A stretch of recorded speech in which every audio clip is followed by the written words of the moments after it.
Bismillahirrahmanirrahim. Assalamualaikum warahmatullahi wabarakatuh. Jumpa lagi dengan saya, Dr. Hairul Anwar, sebagai tutor pada mata kuliah MKDK 4002. Oke, saudara semuanya, pada sesi ketujuh kita akan membahas tentang perkembangan fisik dari peserta didik ya.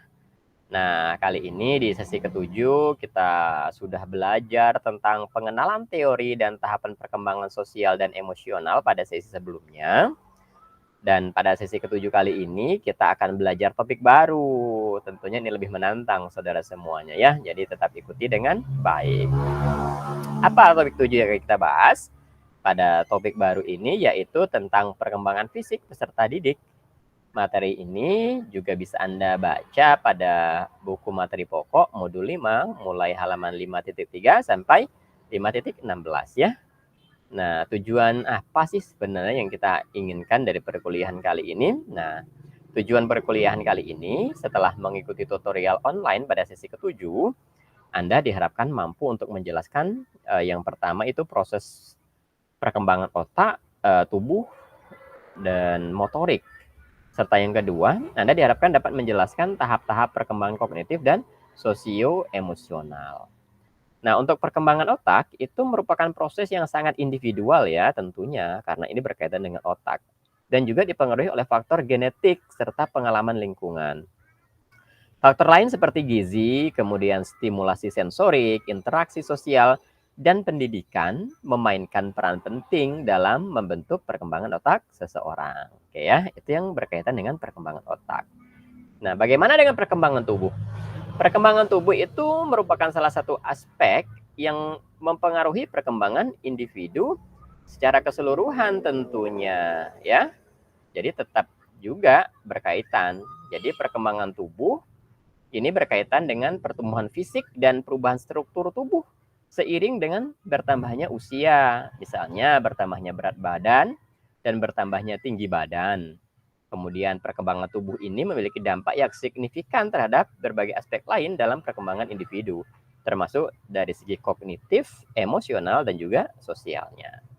Nah, selanjutnya tentang perkembangan motorik, itu merupakan perkembangan dan kemampuan gerakan fisik yang berkembang seiring pertumbuhan dan perkembangan anak. Nah, ini melibatkan perkembangan keterampilan motorik kasar dan juga motorik halus.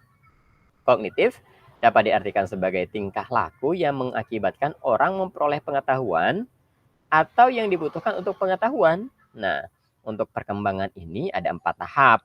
Harus kita ingat ya, dalam perkembangan motorik itu ada 4 tahap perkembangan kognitif menurut Piaget yang sudah kita bahas di awal. Bagaimana pakar dari psikososial ini sudah menemukan ide-idenya ya tentang teorinya.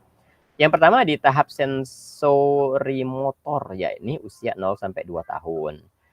Nah, kemudian ada tahap praoperasional, yakni di usia 2 sampai 7 tahun.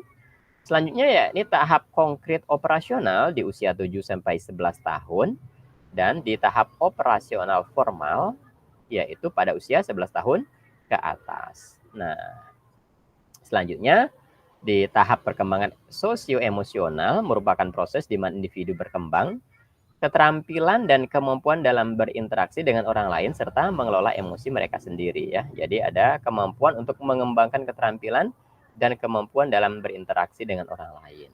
Nah, jadi agar pemahaman Anda lebih kompleks dan lebih utuh, silakan banyak-banyak berliterasi. Nah, buku sudah disediakan, ada juga BMP pada kelas diskusi itu sudah disediakan. Jadi saudara silakan untuk membaca dan berliterasi tentang materi yang sudah disediakan atau sudah disajikan gitu.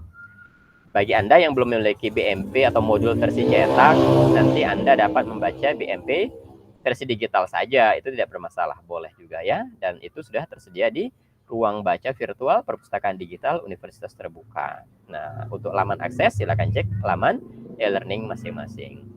Sekian dari saya untuk hari ini, sampai jumpa di sesi-sesi berikutnya. Semangat belajar, sukses selalu.